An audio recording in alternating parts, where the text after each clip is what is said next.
Hi, welcome everybody. I'm Mark Fox of the Business Innovation Leaders Forum, and I'm delighted that you could join us for our event today, Innovations in Technology to Improve Customer Experience. We've partnered with IDC for this event. So chairing today's session is Sudhir Rajagopal, who's the Research Director for the Future of Customer Experience. Sudhir, I'd like to hand over to you to introduce today's session. Thank you, Mark. Hello, everyone. Today's session is going to be Innovations in Technology to Improve Customer Experience. As Mark mentioned, I'm the Research Director for Future of Customer Experience at IDC. And with me, I have a really amazing panel. I have Eduarda Camacho from BMC Software, Jason Purvor from Google Cloud, and Nick Parmar from TATA Communications. Really happy to be on this panel and having these panelists join me in our discussion today. So I'm going to kick off today's session with a quick sort of an introduction in terms of where IDC is sort of seeing the market for the future of customer experience. And so it is inescapable right now, right, that we are in this age of experiences. Customer experience is driving much of the purchase decisions, is influencing heavily in terms of how customers, both across B2B as well as B2C markets, think about how they want to engage with businesses. And another thing that's coming up really high is the importance of data and how companies treat customer data. And it's also a really important priority. The other part on this is, customers really want to be known, right? And so context and relevance becomes really important. Of course, we talk a lot about personalization, but it really comes down to recognizing the context within which customers are engaging with businesses, and therefore, how do businesses react back with customers? We are in a digital environment, and that's no surprise. And as a result, executives and enterprise leaders are really prioritizing digital experiences. And this is the number one priority for C-suite executives worldwide. And this is coming out in our research as well, continuously. Now, in the next slide, what you'll see is it's a tough environment out there. And again, that's not a surprise. We've been seeing this, especially towards the latter half of 2022, and certainly through the beginning of this year. However, enterprise leaders are not letting up in terms of how they want to really think about transformation. And customer experience is the tip of that spear that they're looking to do so. And you can see this is common globally, right? And our averages across both North America, Asia Pacific, EMEA, are all showing similar trends in terms of it becomes a very high priority in terms of how CX is being looked at. However, in the next slide, you'll see it's not really growth at any cost, right? Leaders want to be able to balance that organization's CX priority with operational efficiency.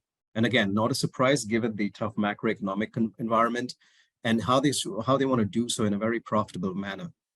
And so you can see operational efficiency and CX sort of competing with each other in a sense, and in some cases, operational efficiency even edges out CX as being the top priority.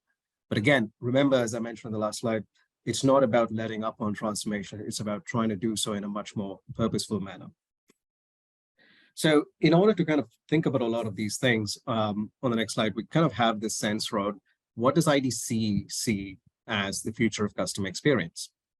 And I have a definition on the left and a framework on the right. So let me walk through the definition quickly.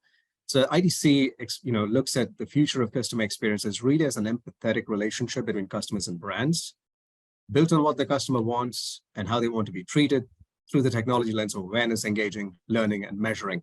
So what does all that mean? So if you look at the framework on the right, you really think about starting with the customer at the center. And now, I talked about data being really important up front. And that's sort of that halo, really. If you really think about, what defines the DNA of that customer, it really comes down to the data about that customer. But it's not just data about the customer. It's also data about the organization, the processes through which they interact, and the company's information. So a lot of that, that comes together, which essentially what starts to drive and inform how we design experiences and how we execute on them. The circles you see right on top of that are, expectations the customers have. They want to have conversations, not being spoken to, easy journeys, a great experience and memorable experiences. And of course, they want to be satisfied at the end of it. Now, in order to do so, we have some capabilities that we've identified, and these are core capabilities. The first one being, I talked about relevance being really important. That's coming up soon. So we've identified contextual awareness, the ability for companies to build contextual awareness, create more frictionless experiences for customers, build sort of this intelligence and learn about customers. So you're not just offering, non-contextual information to them. So that's the active learning piece. And then the last one being, can we understand customer sentiment? Now, I do want to make a point that when you think about these capabilities, it's how IDC looks at it is not just technology capabilities, but it's also the operational elements, as well as the organizational, the people, and the resource elements. And we'll talk about a lot of these things in our panel discussion later. The last set of circles really are the business outcomes that companies can expect to receive. Because the reason why companies get on to doing CX is so they see some business value.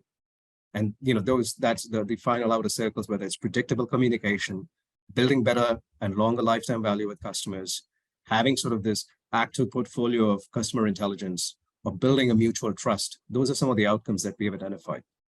Now, the sum total of a lot of this is one of the paradigms at IDC that we've introduced is this notion around driving customer empathy at scale. And so if you look at it, empathy gets thrown out a lot. At IDC, we've distilled down to key enterprise actions, behaviors across technology, operations, and people that companies can take to build, and drive customer empathy. So, when you think about, where, how do we sort of manifest this, right? And on the next slide, you'll see, there's been a rapid acceleration of technologies, and that's causing a lot of organizations to move just from this notion around digital transformation to really maturing to become a digital business. And, that's driving a lot in terms of, how companies are taking initiatives, whether it's on the security side, augmented personalization, looking across the ecosystems, the rise of IoT and devices, which is kind of creating this whole notion around edge data. And, you can see that even though those are sort of adjacent in a sense in terms of digital technologies, there's a lot of value that companies can grab onto to actually influence the customer experience as a result of it. And you can see that from our research, CEOs and executives are actually looking at that and saying, can we participate in this broader digital ecosystem? We've seen the rise of subscription economy, things of everything as a service. And, some of those elements are actually starting to drive, can we look not just within organizational boundaries, but also outside organizational boundaries, our partners and suppliers with whom customers interact, across their own networks, social networks, communities, brand owned or non-brand owned. And there's value to be harnessed across all of those, which drives both customer value as well as business value. Now, in order to kind of do a lot of these things and to kind of really become a digital business, is this notion on the next slide we'll see is about the focus on customer data, right? And customer data really starts to drive the sort of the fuel for becoming a digital enterprise. And, executives plan to use data for customer engagement and, offering personalized experiences. There is an opportunity, however, right? Because, what organizations are lacking is this notion that they have the information, but they're not really harnessing value really effectively out of that, right? To understand and drive much more effective experiences. So, it's this notion around not just building a unified customer data, through first-party data, so making it more trustworthy, but also being able to share that and make it more accessible within the organization, and as I mentioned, across the ecosystem to be able to harness value across. So, given a lot of these things and where we're seeing this move to digital enterprises, on the next slide, I just want to talk about where are some of the major program-level use cases that we're starting to see. And the trends starting to look, and you'll see four areas. In the top left, I'll start with the trends towards this convergence of physical and digital. Obviously, this starts to talk a lot about AR and VR as sort of the initial foray. And I do want to make a point here. This is, while it might seem a little more B2C centric, I've spoken with numerous organizations who are actually using these technologies to actually improve not just customer engagement on the marketing side for B2C, but also, driving much more effective, profitable outcomes in terms of the service journeys, and you see this on the B2B side. On the right, you'll see the point I want to bring up is around, yes, it's digital first.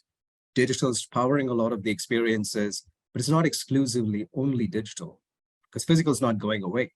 And so companies are actually investing in physical spaces to improve experiences. The question then becomes, how do we start to drive more value through those physical elements? And again, I have some examples. I've talked to companies that actually are doing this really interestingly. The third on the bottom right, you'll see, the notion from moving from predictive analytics to much more of an anticipatory experience, right? So you're moving to prescriptive analytics and starting to almost anticipate what could or what should customers want as part of their experiences. Now, obviously, this needs to be done so in a much more permissible way, which kind of brings us to the bottom left of the slide, which is, can we do so in a trustworthy manner?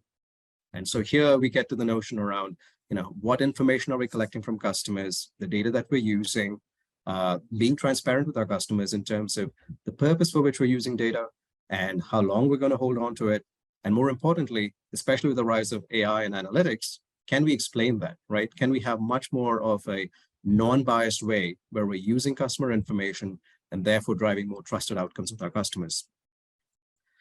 So that's sort of a rundown in terms of, broader in terms of where the trends of the market are, in terms of the benefits from CX. And I think this is an important one I do want to talk about, is because a lot of executives, get onto CX and they think about, what's the reason why I'm doing CX? And of course, financial matters a lot. And so we're seeing this from our research as two major areas. One, in terms of profit margins, not just because of increased revenue, customer growth, but also the reduction in terms of customer acquisition. For example, I was reading somewhere about on the B2C side, on the commerce side, purely, it's almost $300 to go for cost of customer acquisition. And so, you're able to drive much more effective, profitable outcomes. And of course, by those organizations that actually do so, CX in a purposeful and a mature manner, are able to see up to 160% better ROI from their CX outcomes, from their CX programs. So this kind of, like I said, brings me to the final piece around our predictions for IDC, just in terms of a directional guidance, in terms of where the market's headed. I'm not going to go through a lot of these predictions on the next slide, but it's available to everyone. You can read through these. I have, and if you have any questions, I'm happy to take them. But we wanted to leave you with, some insightful knowledge in terms of where the market might be headed as we look at it from an IDC standpoint. So that kind of wraps up my portion of the presentation. Now we kind of come to the more interesting and more exciting part of this entire segment, which is our panel discussion. And it gives me great pleasure to be joined on this panel by some really exciting guests. I want to give everybody, my panel some time to introduce themselves. So I'll start with you, Eduarda. And if you can just take 30 seconds to give a quick introduction to yourself, and then we'll move on to Jason and then Nick. Sure. Sudhir, thank you very much. Hello, everyone. My name is Eduarda Camacho. I'm the Chief Customer Officer here at BMC Software. Been now 18 months here, coming to you from Boston, Massachusetts, and it's nice to be here. Jason? Thank you very much, Eduardo. So I'm Jason Purvor. This is my second outing with this event. So thank you, Mark, for inviting me back, and thank you, Sudhir, for hosting us today. I lead a small practice within Google Cloud focused on data center transformation and mass migration, which is really about volume, variety, and velocity of helping customers to get from traditional data centers that perhaps they've over a number of years have built and legacy to Google Cloud, and empowering them with the ability to then take advantage of what we call the superpowers of cloud, which are things like AI, collaboration, ML, analytics.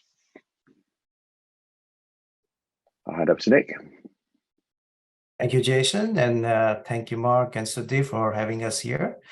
I'm Nick Parmar. I'm based out of southern sunny California, although it's been raining for the last month, but it's a sunny today. I lead the global portfolio of collaboration services, which are indirectly or directly related to tools and services around providing CX or helping enterprises achieving the state of nirvana to achieve TX, which is total experience. Thank you. Excellent. Thank you. Thank you, everyone, for introducing yourself. So I think this will take us to our first segment. We have 3 segments here, and the first topic for today, I talked about this right up front in terms of intelligent context and how data really, especially as you move to a digital world and a digital business, is how data really is powering and anchoring the sort of value exchange between customers and brands. And so at IDC, we really think about, what experience design should be, and how we advocate that is to start from the data layer on and then move up to the engagement layer. But as I said, in order to do so, it requires a lot of it in terms of not just setting up customer data as a unified profile, but making sure you can share that as an enterprise service. So I want to start the first question, and maybe start with you, Eduarda, is can you talk a little bit about, what should organizations consider so that customer data really can power this unified whole journey customer experience? Sure, Sudhir. For sure, obviously, at BMC, providing solutions that really, focus around helping our customers from IT operations, from on-prem to cloud to edge, deliver on that, business insights and actionable insights, agility, and especially around also customer centricity, right? So this is a key topic. For us, a unified view of data for sure helps deliver maximum benefits. The impact it has on purchasing decisions, it's obviously proven. We've recently published a survey called Profitable Outcomes linked to data-driven maturity that really, uncovered and proved that there's a data maturity correlation with the positive impact on customer satisfaction. I think 55% of the surveys, had a strong correlation between those 2 factors. So data-driven program maturity, data ops maturity linked to success of customer satisfaction efforts. Now, that being said, on this specific topic around, engagement and journey design, obviously totally agreed, instead, designing the journeys and then thinking about data as an afterthought, was recommendation of really start discussing the architecture, the data layer to power on customer journey, customer experience. In my view, it's not binary. I mean, the reality is like you use data and customer data to inform what the ideal journey looks like for your different customer segments and personas. So it's neither either or, it's a combination of both. It's not pre-baked without context related to customers. It's a combined approach. So really leveraging customer data to understand and map out a unique journey that meets the needs. But then the more you receive and you mature your abilities around customer data, the more you form new opinions and you make evolutions to your ideal journey scenarios. It's a constant evolution.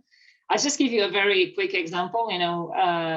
Even within VMC, for example, our voice of the customer data and working with some of our more traditional even customers, or for example, even on the mainframe, the receiving a lot of that customer data and really being able to analyze it and to act on it.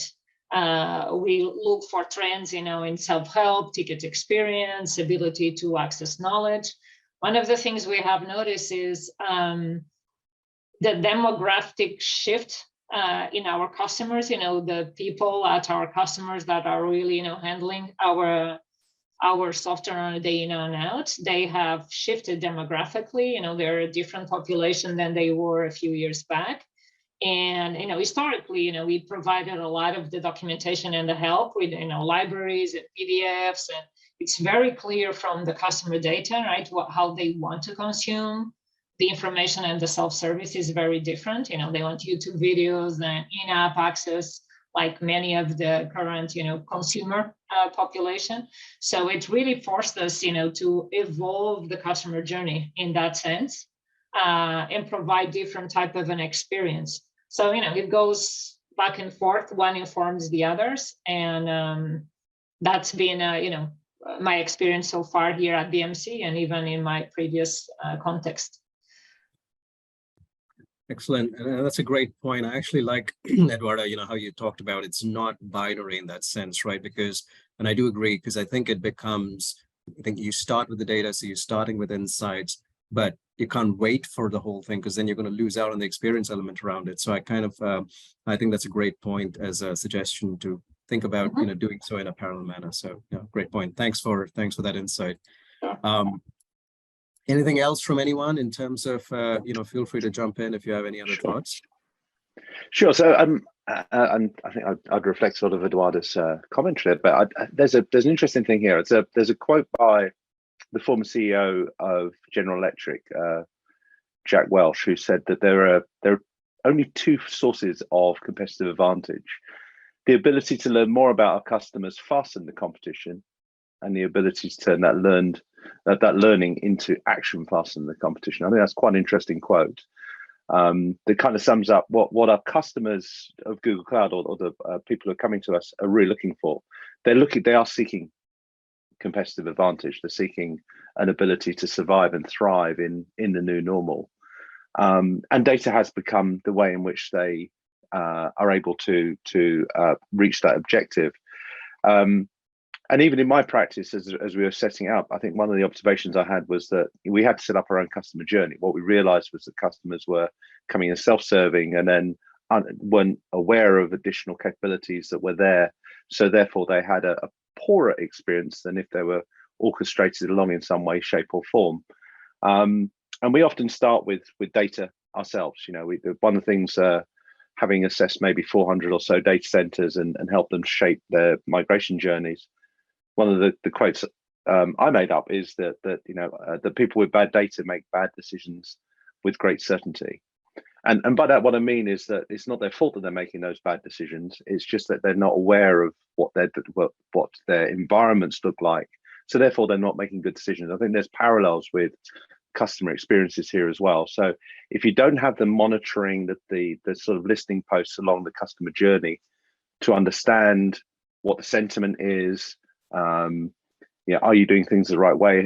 Are customers giving you information that you're ignoring along that customer journey, where you can make realistic, rational, and powerful often changes, which really change the experience for the customers, keeping up with the requirements of the new generation versus prior generations, removing bias around age, race, all kinds of different things. You need to cater for the world as opposed to what you perceive to be what the world is.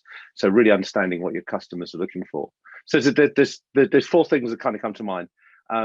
Accessibility, I think, is one of the key things across an organization. So if you have lots of silos of data, which is what we typically see, you need to somehow consolidate those in order to make it accessible to everyone. And that's kind of a part of the Google mission statement.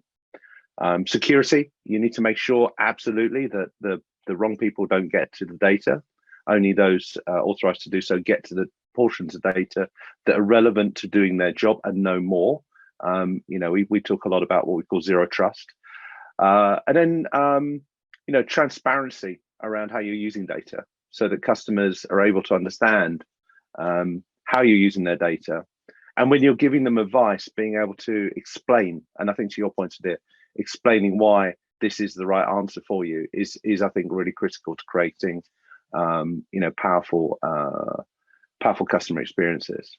Yeah, just to kind of add to that, right? So all the enterprises are after that customer's golden record, as we say in the story, right? So everybody's trying to create that profile of the customer and how they're utilizing this data, which Jason covered very well. But the key, which we have seen in the marketplace, is around a lot of siloed data, a lot of broken systems, a lot of channels, and trying to stitch that, right? Developing a deep understanding of customer needs and preferences across all touch points, right?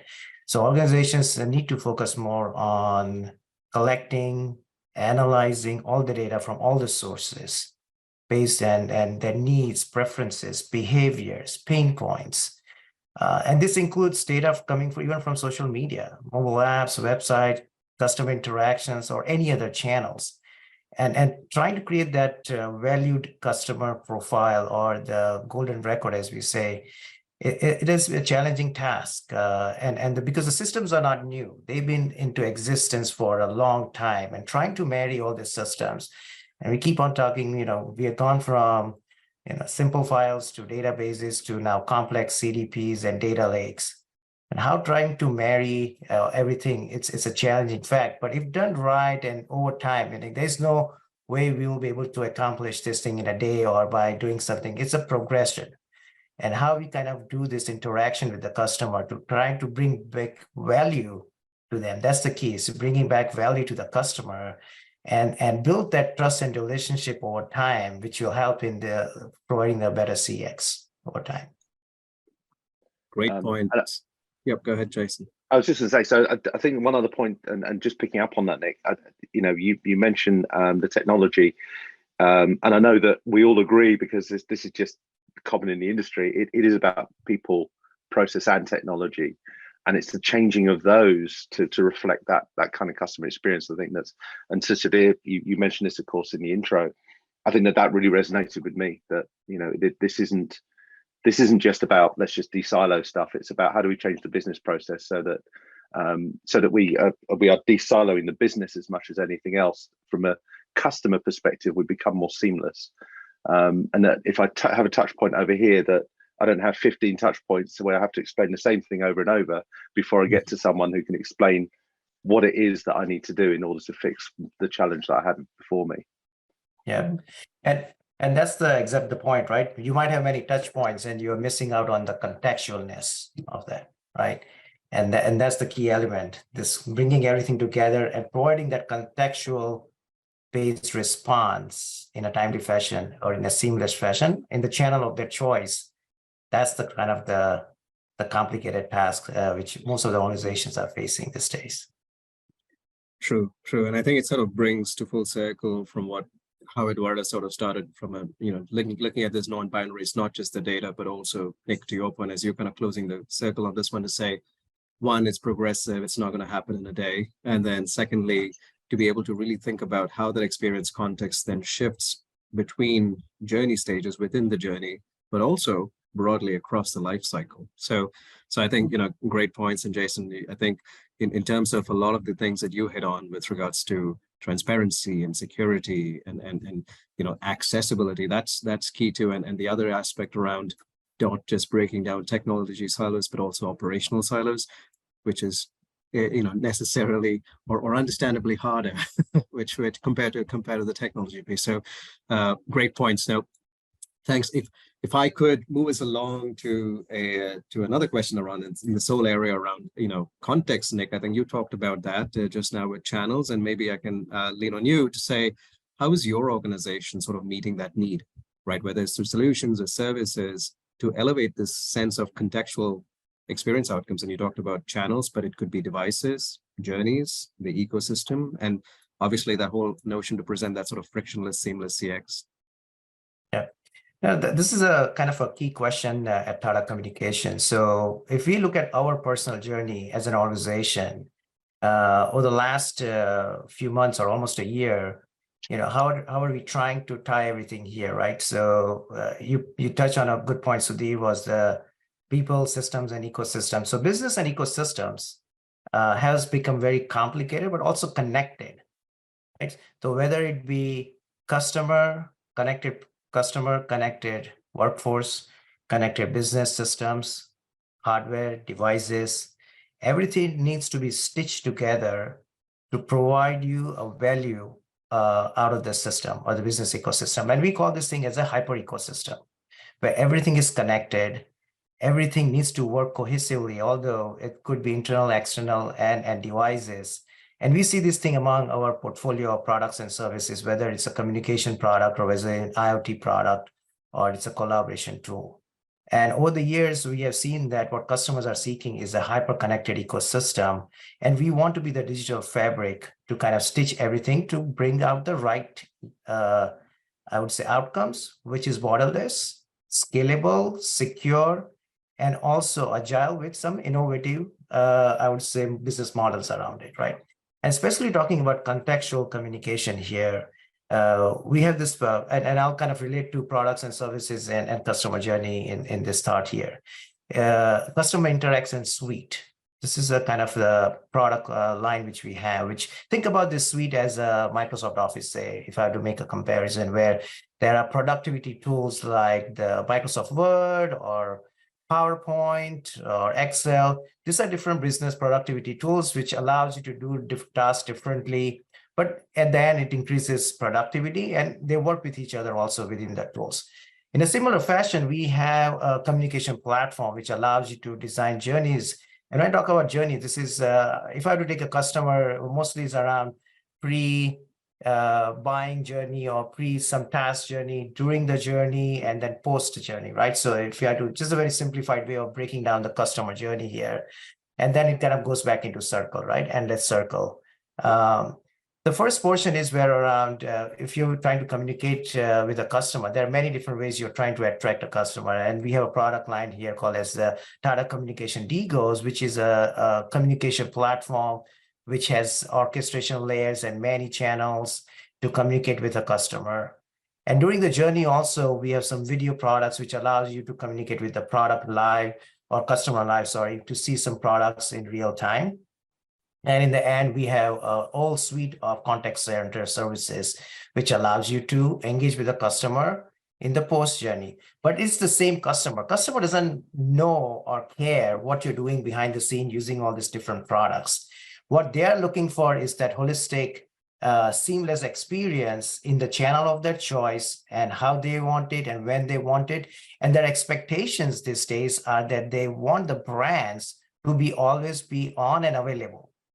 Meaning, personally, I feel the customers become very demanding and very sensitive, I would say. You know, a bad customer experience has led into billions of dollars in lost businesses. Customers walk away when there are enough data. I'm not the data guy here, but Sudhir, that's yours. But there are so many business customers who walk away with just a simple bad experience, you know, and that goes in like the 30s and 40s% of how they walk away easily and they don't want to interact with the brands. But what we are trying to do also is to stitch all this customer journey by providing all these different tools and services. And the goal of our product lines and services around CIS is not to come and rip and replace. We are here to augment, because there's a lot of investment which has been made by brands, whether it be a CRM tool, a marketing tool, or it could be something which they already have in possession with them. And how can we go and augment that, still extract the data and make value out of that by providing seamless services around that, so we become more fluid and agile in terms of how we are working with your existing system. Right, so this tool set, CIS, Customer Interaction Suite, which allows us, and we'll keep on adding tools which will help us to even work with a lot of different CDPs in the future.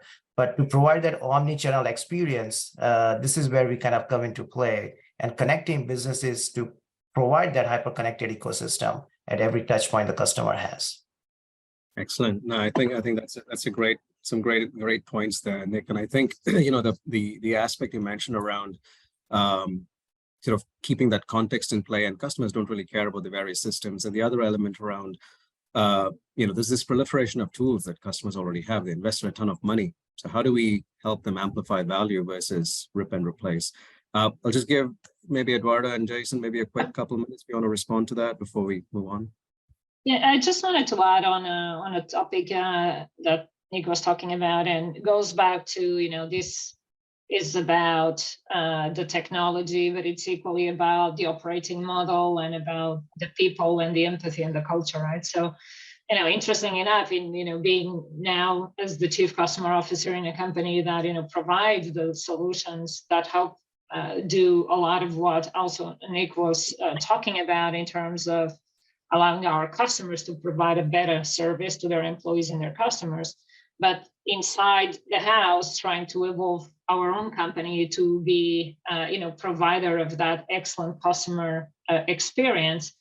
I focus both on the technology side, but also I think as maybe a lessons learned or some some ideas around how other companies are addressing this. We've also done a lot about, changing organizationally the models in terms of, breaking down silos with one single operations teams that can look at, technology and data and insights across all of the life cycle versus in silos, right? The traditional, somebody's looking at pipeline or demand generation or support analytics, but really bring all of that together functionally. Has made actually quite a difference for us, as well as bring front and center to everyone the empathy element towards our customers that you had on your research today, right?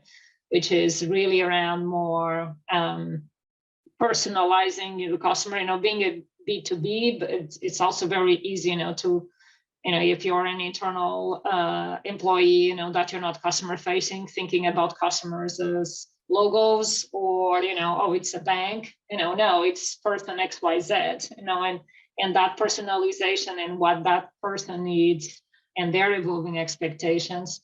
So I think, on the contextual side, definitely, the leveraging of all of these different technology elements, but not forgetting the required changes in the operating model, to break some of those inherent silos, as well as the focus on the cultural aspect, the behavioral aspect, the empathy, the personalization aspect, I think are equally important. Great points. Great points. I 100% agree, Eduarda. And I think I like the way you sort of connected personalization and context to the whole sort of empathy, right? Recognizing the customer. You sort of, being there and listening to your customers, which kind of talks about the whole initial data piece. In the interest of time, perhaps I can move to topic 2 so we can try and get a few more additional insights, which I think is an interesting topic here, which probably is a lot of people's minds. This rise on intelligent context, right? And this notion around AI plus automation. So we, obviously discussed earlier about, this macroeconomic pressures and how companies still want to continue to, not let up on transformation. So Jason, perhaps, from your standpoint, as you're working with large companies in terms of from a data center and migration on the cloud aspect of it, how are you seeing organizations or your clients incorporating this use of AI and automation? And really, to Eduarda's earlier point, is how is that really contributing to a purposeful outcome, both for businesses, for the business or your clients, or as well as for their customers? Yes, it's a great question, Sudhir. So I think the answer starts with, why customers come to Google Cloud. They have a choice. And I often talk about the idea that there are kind of 3 clouds. There's a licensing cloud, there's a component store cloud, and then there's a data cloud, and an open data cloud. And really the reason people come to Google is because what they're after is they're trying to exploit their data, essentially, to create new services that really inspire and excite customers.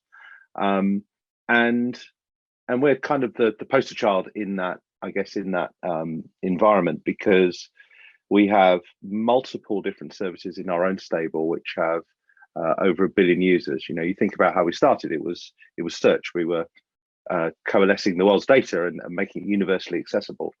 And then we have ads where we're able to personalize those experiences, and customers are really keen to understand how they can leverage that capability. We have seamless services that are almost invisible for you. So once you log in once on a Google to a Google account, and you automatically can log into multiple different websites without having to remember a password, just by doing verification in that manner. People use maps without realizing the fact that they're using maps, and Gmail. These are all seamless things, and security is seamless. The experience between different platforms is seamless. We're using Google Chrome, for example, and you can use that on practically any device.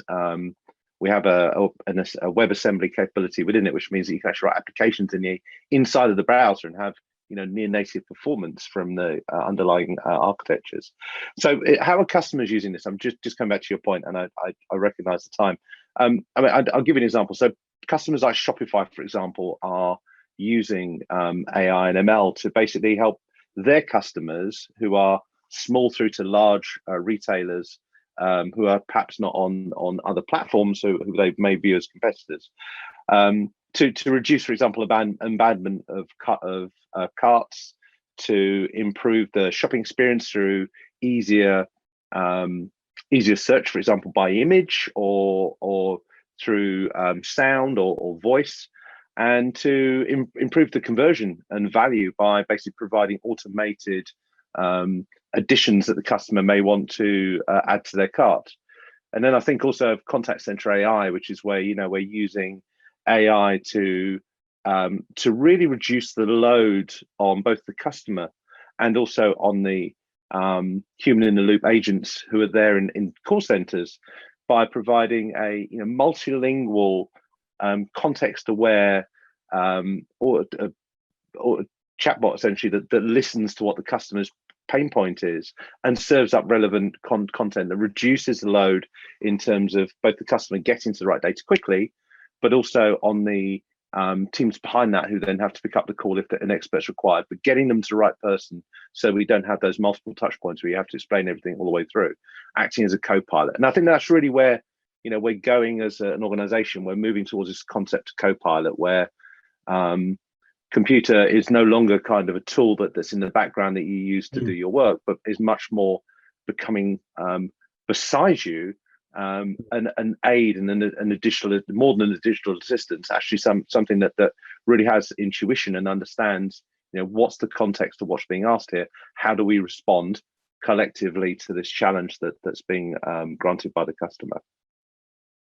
I was just at the Enterprise Connect last week in Florida, a marquee show for a lot of these tools which we are talking about here, creating customer experience. But the key, what we found, and to Jason's point, the co-pilot, right? So as much as the AI tools have helped in augmenting what customers are looking for in some of the repetitive or RPAs or processes they're looking for, these are good. But where it has helped really is the agent side of this, where they're able to serve the customer much faster with the relevant information by searching or getting the data.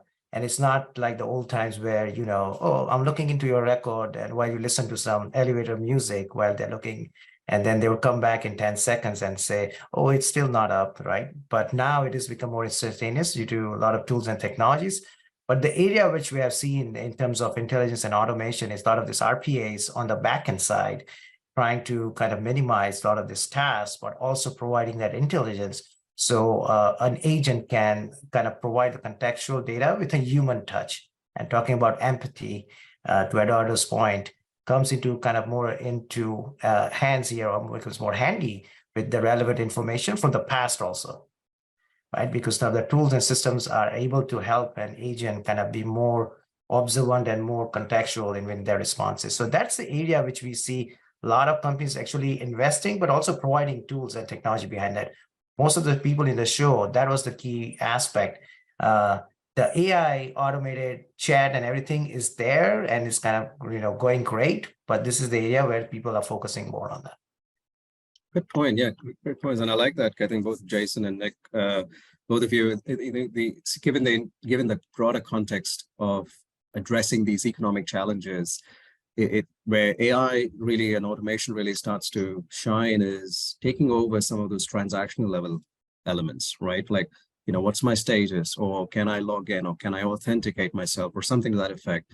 Nick, as you were saying, if some of those bots and things of that nature are sort of taking over, which the one way I talk about it is let humans do human things as opposed to humans doing machine things, right? So, and I think that goes back to some of the other elements which we've been talking about so far is, how do we make that, happen? And I think, Nick, you touched on a few of those.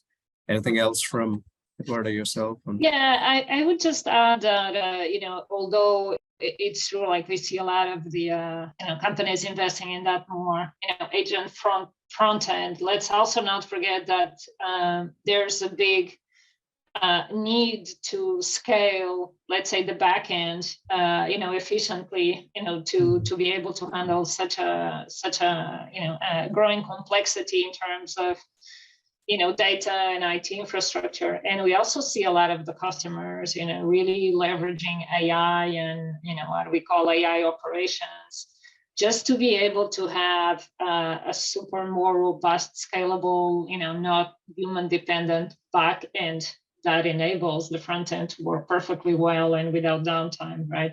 Everything around intelligent automation and remediation and root cause isolation and event correlations. And a lot of the areas we work with our customers on around these AI ops really lead, I think, to two positive outcomes from the front end.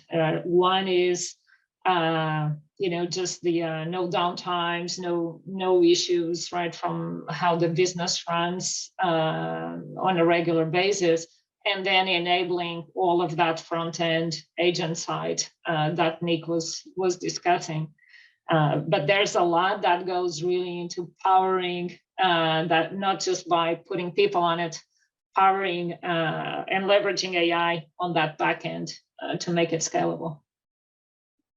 Great point. Yeah, agreed. I think it's kind of goes back to Nick's RPA point of taking over some of the mid-back office things. So Nick and Eduarda, I think both of you have touched quite nicely in terms of not just the technology elements, but also the operational elements. And Eduarda, in the earlier piece, one of the things that I continue to see is so many companies are undertaking digital transformation, right? And they include automation, they try to adopt this sort of AI and intelligence. But oftentimes, I think as we're going through this CX transformation, they miss the mark on CX. They get efficiency, right? So they're sort of helping, take some of those transactional load off. And, Jason and Nick, you talked about taking up, helping them. But, CX sort of just drops down. So Nick, I know you had some interesting ideas here. You kind of touched a little bit about it, but maybe you can expand on this whole notion around what do you advise CX leaders, right, from an EX standpoint, as they take CX automation and AI initiatives and make sure they don't miss that CX mark, right? Still focus on CX, but continue to go through transactional improvement. Absolutely. Actually, our point of view here is that the customer journey actually starts internal within the organization, so to speak, right? You need to first have a better ways of having a better EX employee experience. A happy and engaged employee, results into an improved customer services, higher productivity, lower turnovers, and better business and financial outcomes for the organizations. And as I was saying, happiness is kind of contagious, right? If customer agents are happy, customers will always get a good experience. But there are several points I would say, just to keep in mind when you are designing your customer journey, right? Or your CX experience. I would say start with the, of course, the obvious one, which is the customer journey, by being able to map out the customer journey, identifying the pain points and the areas of improvement, and use this as a guide to prioritize automations or AI tools or initiatives which has the greatest impact on the CX, right? The second one I would say is involving customers in the process. We sometimes forget that we are designing this thing and we are mapping, but we forget to sometimes get a feedback from the customer, right? So soliciting feedback from customers throughout this whole automation and AI implementation processes, which we are looking here to provide at CX. And this will help, ensure that the solutions which we are being developed are meeting their expectations. So kind of more of an agile method and not just kind of designing and say, let's test it out, right? So kind of having more an evolving journey or mapping of that. And then one of the key points which I always tell all the leaders are, have an established CX matrix. And what that means is define and track some CX matrix which are aligned with your business goals. This includes customer satisfaction, your NPS, I would say customer effort score, which is kind of a new way of kind of measuring that also. And also use this matrix to measure the impact of automation and all the initiatives. Another one, which I would say is develop a CX automation roadmap. Again, this is kind of bleeds into a lot of other topics which I was talking about earlier, but it's more around creating an outline and automation initiatives which are over time, right? Now, we talked about this in my earlier segment where we were saying that it's not an overnight success, it's a journey. So keeping that in mind with the business goals as the company progresses, what are they planning to do to kind of align that with their customer journeys? Also, educating the stakeholders, internal stakeholders. It is a kind of another key matrix which people should track, that all stakeholders, including employees, executives, understand the importance of CX and how this is going to help them to be a better company, a better organization, and better outcomes and a better CX experience, and kind of keep them in loop with what's happening. Because sometimes what happens is that a lot of things are designed also in siloed. And then there is an expectations from the whole organizations or somebody who's facing the customer to be at par and to understand everything what's happening. So educating everybody internally is very important. And the last and least is like any process, right? Constantly monitoring and optimizing and making adjustments as needed. This includes generating feedback from customers or making changes to process or providing new ways of connecting with the customer, adding channels, orchestration, providing the relevant information and continuously monitoring that. Those are the, I would say, 5-6 elements which will help you through the task of providing a better CX experience. Anyone else want to chime in, Eduarda or Jason, on some of the points we've just heard? Yeah, I'm happy to jump in. So I think that there's I would resonate with a lot of the points there. Fundamentally, I think that this is where the human element comes in, Sudhir, to your point. You know, the customer journey, the customer experience, actually, it is an emotional thing, right? And how people feel is actually possibly the thing that we need to really focus on. So it's finding the friction points in the organization. It's not creating fantastic experiences in your mind and then putting them down into some kind of gamified loop that annoys customers, because that's not the context that they're calling or seeking additional response to.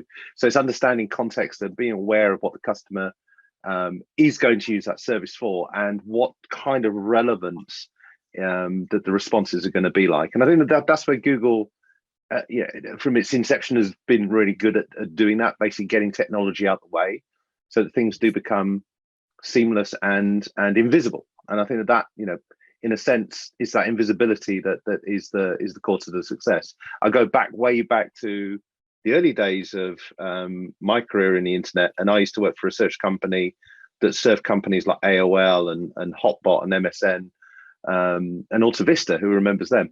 But all of them had these very complex pages with content that they thought the customer would want, and then Google comes along and just puts up a search bar and says, "What would you like to know?" And that was it, right? And it revolutionized the industry because customers didn't want all this other stuff in the way. And I think it's that, just understanding that gamification and adding layers of complexity to provide even more information and multiple. Do you accept the cookies because I've moved to a different site? All these things become high friction and an annoyance that really detracts from brand value. Yeah. I would just say, maybe it's a phrase that I like to use again and again and again here at BMC to have people remember that digital first does not mean human less. And that, everything we do, it doesn't matter if you're building a dashboard or if you're building a digital support experience, it's people leveraging technology to solve other people's problems, and keep using that as the catchphrase, because you want to make sure we never ever lose sight of why we are building digital first experiences to enhance the human experience, not to replace it, right? I couldn't agree more, Eduarda. I think there's a very purposeful sense as to why we're doing CX in the first place, and it is the first word of the whole point of CX is the customer. So, having that as your focus on that outcome is really important. So let's keep moving. I think we move to topic 3, which I think is going to be an interesting one on multiple fronts. One, I see this huge huge sort of imperative around trust coming up. I talked about the crisis of trust and many organizations focusing on that. But maybe, given, I think, the fact that data starts to become such a big piece in driving these digital experiences and understanding customer data, Jason, you talked a lot about this upfront in terms of the accessibility, security, transparency. But as you try to balance that for context versus privacy, how is I know you've touched a little bit, but maybe kind of break down a little bit more in terms of how's Google or how's your organization meeting requirements for your clients, right? And sort of amplifying trust requirements. I think that this is such a pivotal and current topic, not just for us, for the industry. There is a lot of distrust now around platforms which essentially are looking to suck data from you and you become the product. I think that we see that there's a real railing against that, and concerns that perhaps bad actors are going to exploit that data for nefarious means, and that can destroy companies. I mean, we just have to look at so Ashley Madden and companies like that who basically were destroyed by a breach, for example. So where we go with this is, we on Google Cloud, we never sell your data. I think that that there's a misnomer that people think that because Google has a search engine and an ads engine and data is basically shared with third parties in order to construct appropriate offerings. That isn't the case when you move to Google Cloud. It is completely your data. You have the keys, and we go to the lengths and depths of everything that's in transit or at rest is always encrypted by default. You don't have to flip a switch or do anything special. And we can even encrypt now in the processor as well, in the processor memory, which means even side attacks are no longer relevant, where the customer has the key externally and controls it. So, digital confidential compute is a really powerful metric that we've brought in. But in addition to that, there's regulation concerns, US Shield and GDPR. People are concerned about where their data resides as well, and they need to conform and comply. So, we provide assured workloads to make sure they're in the right regions or right countries. But we like to give customers choice. So if they want to go beyond that, then we have now built sovereign clouds where essentially what we do is put Google technology into a third-party local MSP, and they have local accredited people speaking the local language. Support is all in the local language. It's air-gapped from Google, which means that they have the power and capabilities of Google, but without having the concern around perhaps that the data that's really mission critical is going to be shared in no way, shape, or form. And then finally, the customer can also have on-premise as well. So, if they decide to have a hybrid environment, that's absolutely fine as well. We have a product called Anthos, which kind of puts rails underneath customers' environments, enables them to move their applications to cloud, to on-prem, to another cloud. They have a lot of choices around how do they meet compliance certification and ensure customer privacy across the entire domain. There are so many other topics, but I'll rest there because I know that the other speakers I'm sure will have some points. Great points, Jason. I'll open it up to anyone else, but I like how you kind of broke down from the infrastructure aspect, the data aspect, and then the solutions aspect. And I think the I wouldn't call it bifurcation, but it's almost a sense of there's a separation of sorts from Google and Google Cloud, which I think, especially for B2B companies, and you mentioned GDPR and US Shield, but regulatory aside, I think just from a customer standpoint, and to your point, brand value, brand equity, brand trust is hugely tied to revenue, and so it's important. So, Eduarda or Nick, on any comments on this point from a trust perspective? I would just maybe add, I think similar to what Jason highlighted. Obviously, we partner to, the giving the customers the choice in terms of how far they want to go in terms of data sovereignty, where their data centers will be located, everywhere from on-prem to obviously partnering with the different hyperscalers. So at that infrastructure layer, all the way to solutions and our products and the investments around just overall security. to the way we onboard and we educate our employee and our partner ecosystem around security and data concerns and how they engage and how they work with the customers when they're doing, for example, implementation services. It's pretty much core, right, to a brand like BMC. That is, I would say the attributes around, reliable, safe, trustworthy. They're very high on how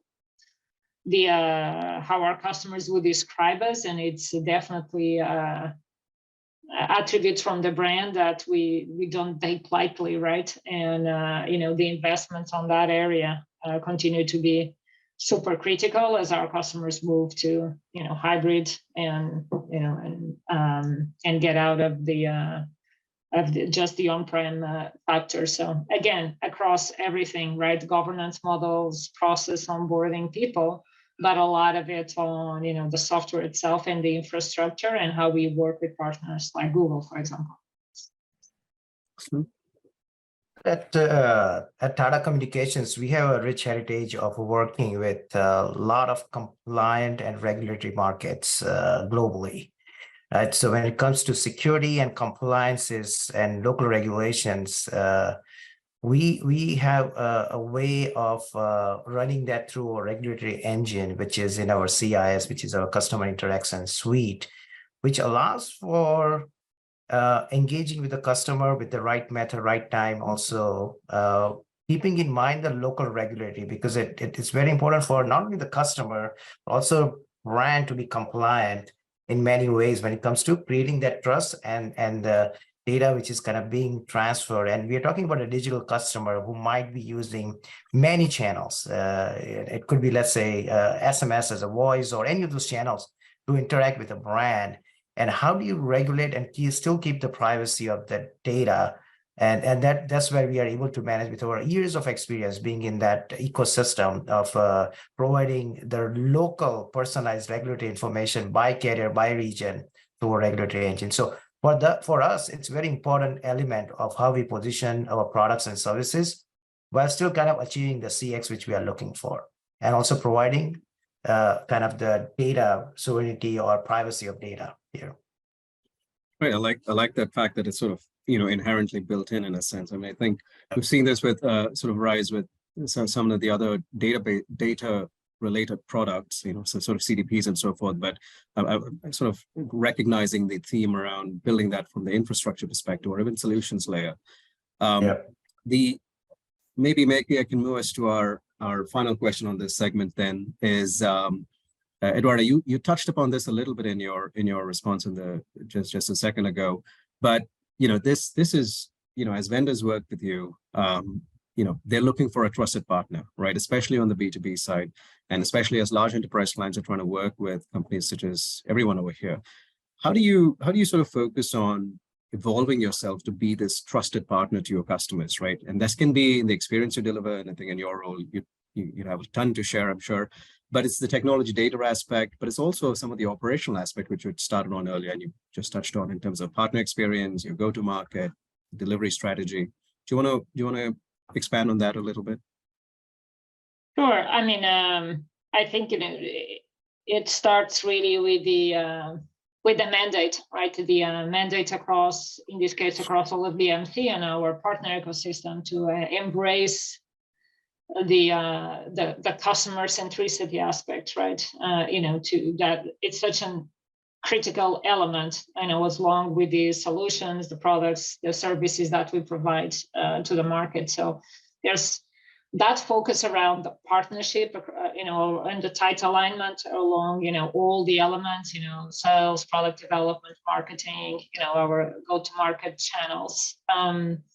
It's critical. So extrapolating data right from the go-to-market alignment, product telemetry, the voice of the customer. We talked about a lot of those elements, right, that provide that contextual information to be able to evolve what you do for your customers to drive their success.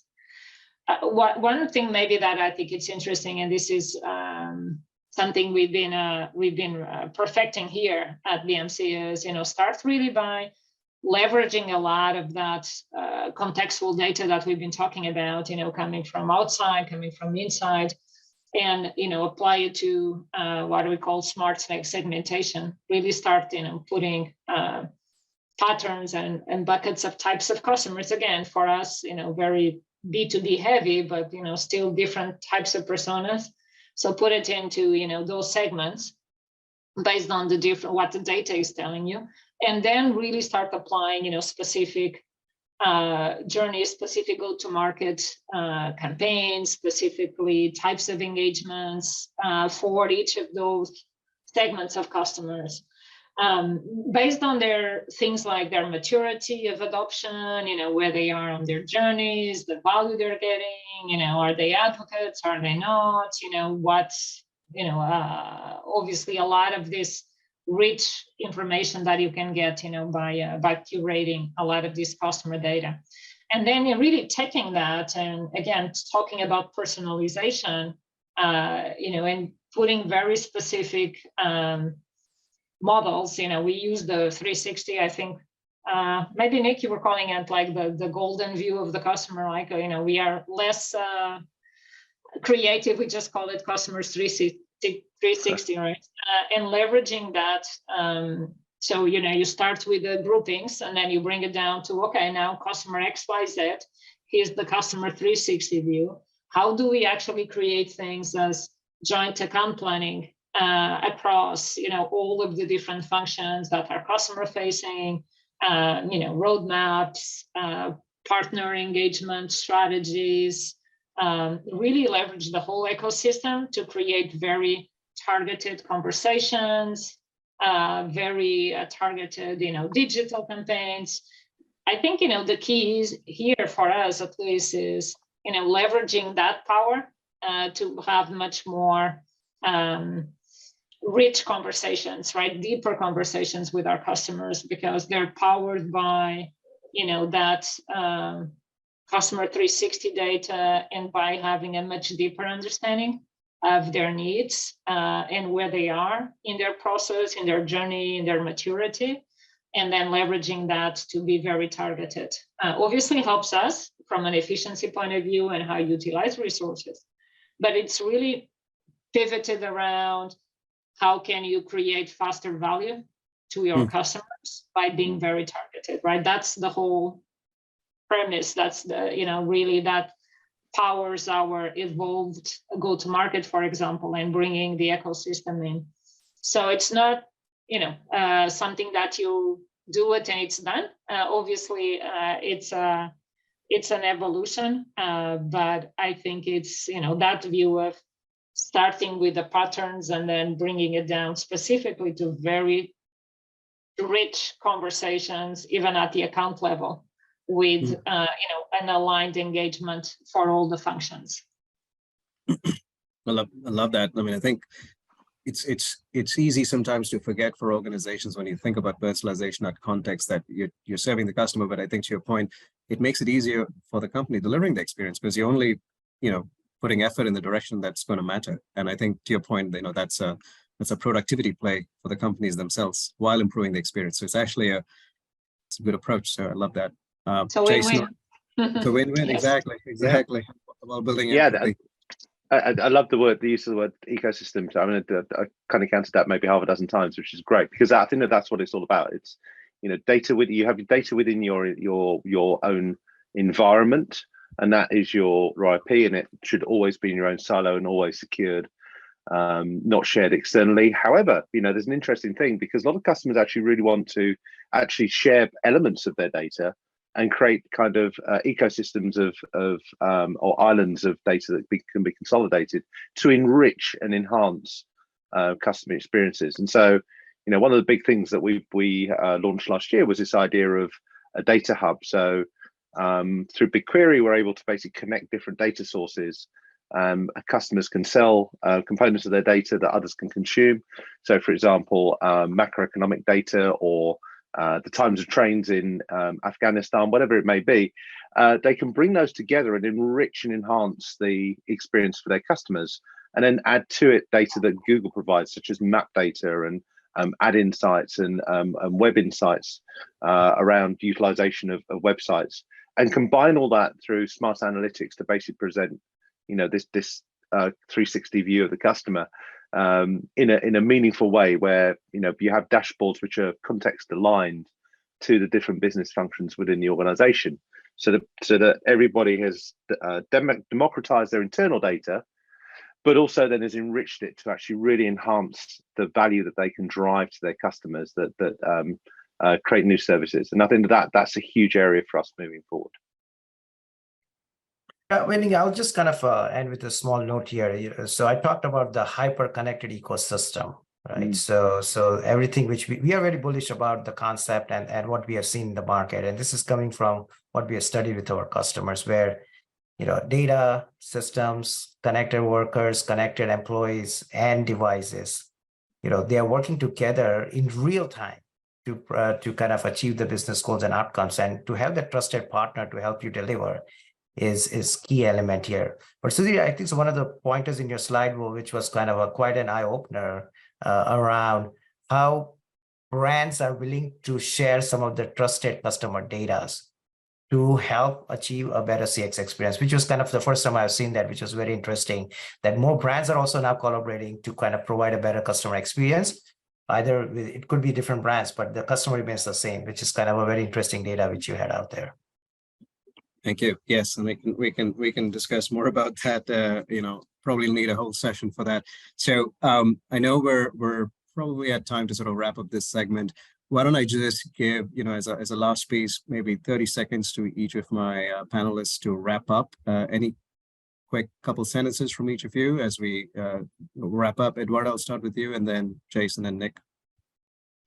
Sure. I mean, I'll just say, key takeaways from me. I think, the whole digital first doesn't mean human less. Making the empathy, the human side, meaning and purposeful when you're looking at, extrapolating, data and customer data and AI to deliver on a better experience. You actually have to be able to walk in the shoes of the people that you're trying to deliver an experience to, getting the constant feedback and improving your experiences based on the data, and that continuous loop is another important point. And for sure, find the patterns, understanding the data, segmenting the customers, but then being able to purposefully have a success plan for each of your customers are three key takeaways for me.